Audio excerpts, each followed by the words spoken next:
नमस्कार, आदाब। आप देख रहे हैं खबर अड्डा और मैं हूं आपके साथ सुंबुली। महाराष्ट्र में आखिरकार सरकार बन गई दोस्तों। देवेंद्र फडणवीस ने सीएम पद की शपथ ली तो एकनाथ शिंदे और अजीत पवार डिप्टी सीएम बन गए। लेकिन सरकार बनने के साथ ही संग्राम शुरू हो गया है।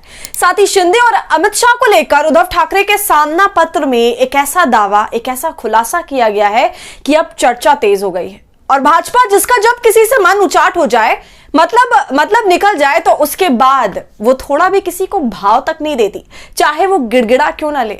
और ठीक यही हुआ एकनाथ शिंदे के साथ। शिंदे को भाजपा ने सीएम की कुर्सी से साइड कर दिया और डिप्टी सीएम का लॉलीपॉप पकड़ा दिया। हालांकि शिंदे ऐसा चाहते नहीं थे और ना ही उनके समर्थक ऐसा चाहते थे, मगर सारा जोर लगाने के बाद भी उन्हें यह डिप्टी सीएम का पद स्वीकारना पड़ा। लेकिन अभी भी शिंदे की जिद गई नहीं है। वो एक खास मंत्रालय के लिए अड़े हुए हैं। और दोस्तों, यही नहीं, शपथ के मंच पर ही शिंदे ने अपने तीखे तेवर बीजेपी हाईकमांड को दिखा दिया, साफ कर दिया कि गठबंधन में साथ हैं, इसलिए सरकार में शामिल हुए हैं, लेकिन सम्मान नहीं मिला तो सरकार भी छोड़ देंगे।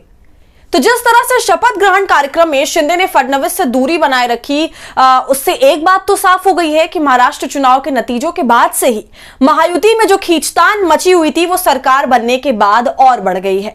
शिंदे को मनाने की कोशिशें अभी भी चल रही हैं और इसकी कमान अब अमित शाह ने अपने हाथों में ले लिया है। तो डिप्टी सीएम बनने के बाद भी क्यों शिंदे नाराज दिखाई दे रहे हैं? इसके अलावा अमित शाह के सामने शिंदे गिड़गिड़ाए, लेकिन फिर भी अमित शाह को कोई तरस नहीं आया। साथ ही उन्होंने कुछ महीने तक मुख्यमंत्री बनने की भी मांग करी। इस पर भी अमित शाह ने ना का नारा लगा दिया। तो इतना बड़ा खुलासा शिंदे को लेकर हो रहा है। इस पूरे खुलासे की सच्चाई क्या है? और इससे भी बड़ी बात यह कि अब शिवसेना के नेता ने भविष्यवाणी कर दी है कि शिंदे का युग अब खत्म हो गया है। उनका युग 2 साल का ही था। बीजेपी को जब उनकी जरूरत थी, अब पूरी हो गई है। अब उनको किनारे लगा दिया गया है।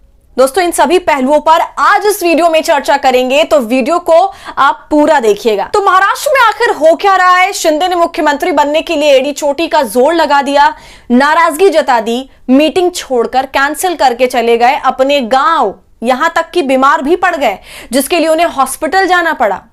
इतना सब कुछ करने के बाद भी भाजपा की तरफ से शिंदे को कोई रियायत नहीं मिली। ऊपर से अब एक अलग ही चर्चा हो रही है, वो भी शिवसेना के नेता ही कर रहे हैं कि मुख्यमंत्री का पद तो गया ही, लेकिन अब शिंदे को बीजेपी वाले बाहर भी निकाल देंगे, क्योंकि बीजेपी अपनी जरूरत के हिसाब से ही सबको इस्तेमाल करती है। खैर, अब देवेंद्र फडणवीस मुख्यमंत्री पद की शपथ भी ले चुके हैं। लेकिन दोस्तों, इसी बीच 2 बड़ी हैरान करने वाली खबर सामने आई है। एक का खुलासा खुद उद्धव ठाकरे की शिवसेना के मुखपत्र सामना में किया गया है, जिसमें कहा गया है कि 28 नवंबर को केंद्रीय गृह मंत्री अमित शाह के घर पर बैठक हुई थी। शिंदे वहां अमित शाह के सामने गिड़गिड़ाए भी थे कि उन्हें कम से कम 6 महीने के लिए सीएम बना रहने दिया जाए, मगर अमित शाह ने बेरहमी से शिंदे की मांग को ठुकरा दिया था। दोस्तों, यह दावा अपने आप में ही एक बहुत बड़ा दावा है जो सामना ने किया है। और दोस्तों देखिए, जो तस्वीर सामना ने लगाई है, और उस तस्वीर में यह साफ साफ दिख रहा है कि अमित शाह को बड़ा दिखाया गया है। वहीं एकनाथ शिंदे कोने में हाथ जोड़े हुए खड़े दिख रहे हैं। तो इससे भी साफ हो गया कि अमित शाह ने शिंदे की बात नहीं मानी और उनकी मांग से इनकार कर दिया। उल्टा शिंदे से ही सवाल कर दिया कि अगर उनके पास बहुमत होता तो क्या वे सीएम पद से दावा छोड़ते। बीजेपी ने शिंदे को तभी तक सम्मान दिया जब तक कि शिंदे उनकी जरूरत थे। जरूरत निकल गई तो शिंदे को निकालकर फेंका जा रहा है। साफ है, उद्धव ने शिंदे की कमजोर नस दबा दी और बता दिया कि उद्धव ठाकरे जैसा स्टैंड लेने की ताकत शिंदे में नहीं है। और इसी मुलाकात के बाद शिंदे अपने गांव चले गए थे।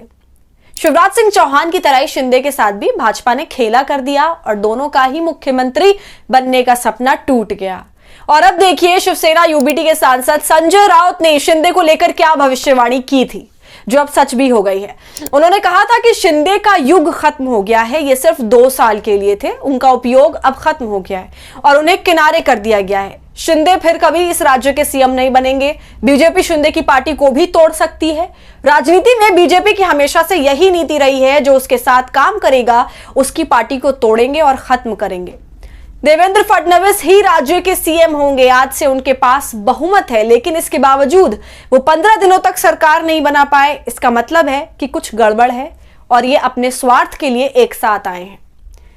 तो दोस्तों, संजय राउत ने जो खुलासा किया है वो तो हैरान करने वाला ही है, मगर सामना में जो शिंदे को लेकर लिखा गया वो और भी ज्यादा चौंकाने वाला है। तो अब देखना यह है कि भाजपा अब शिंदे की बात मानती है कि नहीं, क्योंकि उन्हें डिप्टी सीएम तो बना दिया गया है, लेकिन एकनाथ शिंदे अभी भी गृह मंत्रालय के लिए अपनी बात पर अड़े हुए हैं। शिंदे के लिए अब गृह मंत्रालय उनके सम्मान की लड़ाई बन चुका है। उन्होंने फडणवीस और अमित शाह को साफ साफ संदेश दे दिया है कि गृह मंत्रालय नहीं मिल रहा है तो फिर कोई दूसरा मंत्रालय भी नहीं चाहिए। मंत्री पद बिना मंत्रालय के भी चल जाएगा या फिर डिप्टी सीएम पद से वो इस्तीफा दे देंगे। और इस बीच शिवसेना के विधायकों की तरफ से भी साफ कर दिया गया है कि अगर बीजेपी उनके नेता का सम्मान नहीं कर सकती तो शिवसेना से कोई भी विधायक मंत्री नहीं बनेगा। तो दोस्तों, गृह मंत्रालय को लेकर जो पेच फंसा हुआ था उसमें शिंदे ने एक बार फिर से बीजेपी पर दबाव बढ़ा दिया। तो क्या शिंदे को यह डर है कि अगर अभी भाजपा के साथ समझौता कर लिया तो आने वाले बीएमसी चुनाव में भी समझौता करना पड़ेगा? तो दोस्तों, आपको क्या लगता है? आपकी इस पूरे मुद्दे पर राय क्या है? हमें कमेंट सेक्शन में जरूर बताइएगा। वीडियो पसंद आई हो तो इसे लाइक और शेयर करें और खबर अड्डा को यूट्यूब पर सब्सक्राइब कर लें।